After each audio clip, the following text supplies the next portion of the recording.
कहानी नीरू की है। पंजाब की नीरू की शादी दिल्ली के राहुल से होती है।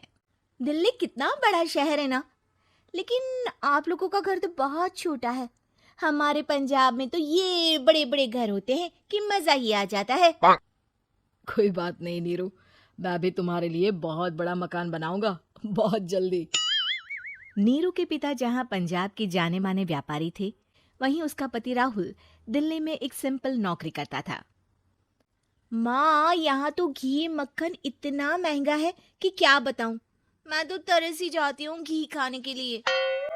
नीरू की माँ को ये सुनकर बहुत दुख होता है।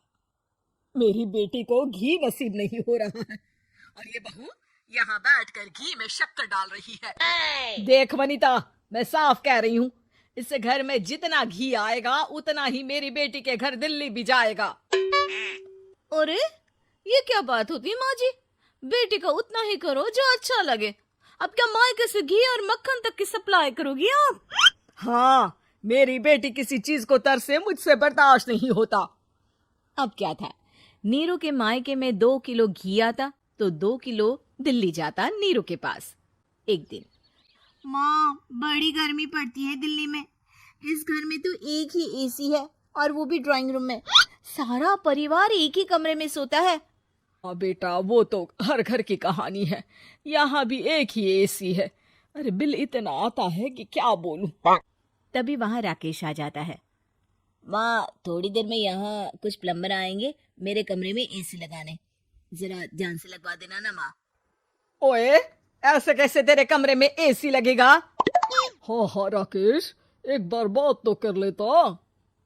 अरे पापा, वो वनिता को गर्मी में नींद नहीं आती। ड्राइंग रूम में सबके साथ सोने में वो अनकंफर्टेबल है, इसलिए।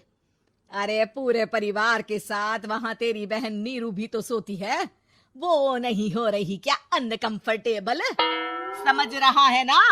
अगर एसी लगेगा तो एक दिल्ली में तेरी बहन के कमरे में भी लगेगा, तभी तू लगा सकेगा।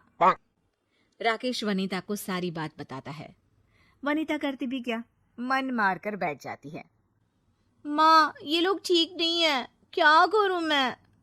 अरे बेटी, यहाँ आ जा तू, यहाँ आकर रह ले। अरे छोड़ दे ऐसे पति को। कैसे छोड़ दूं माँ? समाज क्या कहेगा, लोग क्या कहेंगे? वैसे भी मेरा एक बेटा है मयंक। अरे हटा बेटा, तेरी उम्र ही क्या है, इतनी परेशान रहेगी तो काम कैसे चलेगा। खैर, बात आई गई हो जाती है। माँ को लगता है कि नीरू ठीक है, तो वहीं नीरू के मन में एक ही लाइन चल रही होती है, यहाँ आजा। माँ ने तो बोल ही दिया है कि यहाँ आजा। बस मयंक थोड़ा सा बड़ा हो जाए, इन गरीबों को छोड़कर मैं वापस माँ के पास ही चली जाऊंगी। वो इसी सोच में बाजार में चल रही थी कि मैम, आपका दुपट्टा जमीन को छू रहा है। नीरू जैसे ही उस लड़के की तरफ देखती है, देखती ही रह जाती है। हाय रे, कितना सुंदर लड़का है ये। अब क्या हुआ? मैंने कहा आपका दुपट्टा।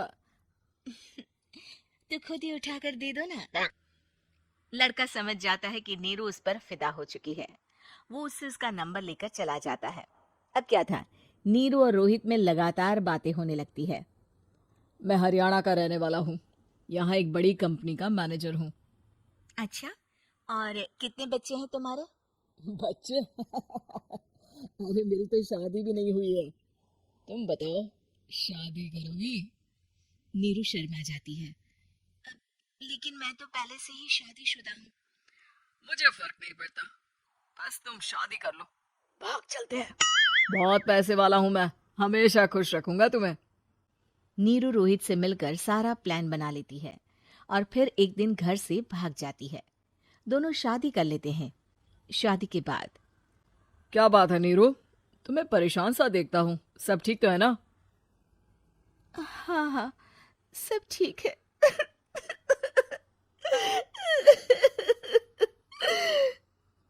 ये कहते कहते ही वो रोने लगती है। अरे क्या हो गया, रो क्यों रही हो? मैंने तुमसे एक बात छुपाई है और वही बात अब मुझे परेशान कर रही है। रोहित, मेरा एक बेटा भी है, उसका नाम मयंक है। क्या बात कर रही हो, ये तुमने मुझे पहले क्यों नहीं बताया? देखो नीरू, मेरी माँ को मैंने ये नहीं बताया है कि तुम शादीशुदा हो। बच्चा मैं मैनेज नहीं कर पाऊंगा। नीरू को समझ में नहीं आता कि वो क्या करे। अ, तुम उस बच्चे को अपनी माँ को क्यों नहीं दे देती? नीरू चुपके से माँ को फोन करती है। माँ, क्या मयंक को तुम रख सकती हो? बेटा, मैं राकेश के साथ बात करती हूँ। आखिर घर का बेटा वही है, जो वो बोलेगा। वैसे भी बेटा, तूने जो किया है ना, उसके बाद से पूरा घर तेरी बुराई कर रहा है। मैं भी अब किसी से तेरे लिए लड़ नहीं सकती। राकेश बेटा, नीरू ने तो जो किया बहुत ही बुरा किया, लेकिन मैं सोच रही थी कि क्यों ना मयंक को हम यहाँ ले आए। तभी वनीता बोल पड़ती है। वाह जी, ऐसे कैसे यहाँ ले आए? यहाँ क्या भंडारा भरा है? और जिस बच्चे की माँ ने नहीं सोचा, उसके लिए हम क्यों सोचे? नीरू को एक बार तो अपने बच्चे के बारे में सोचना चाहिए था ना। अरे लेकिन तेरे पास भी तो लड़का नहीं है ना वनीता। माँ, वनीता ठीक बोल रही है। कल को वो बड़ा होकर इसी घर का हिस्सा मांगेगा तो हम क्या करेंगे? माँ कहती भी तो क्या, वो चुप रह जाती है। वहीं नीरू का पहला पति कहता है। माँ, अगर आज भी वो वापस आ जाए तो मैं उसे माफ कर दूंगा। बेटा, गरीबी चीज ही ऐसी है, क्या करेगा। तू तो अब मयंक का सोच। वो बेचारा तो बिना माँ का हो गया। मयंक के खातिर तो दूसरी शादी कर ले बेटा।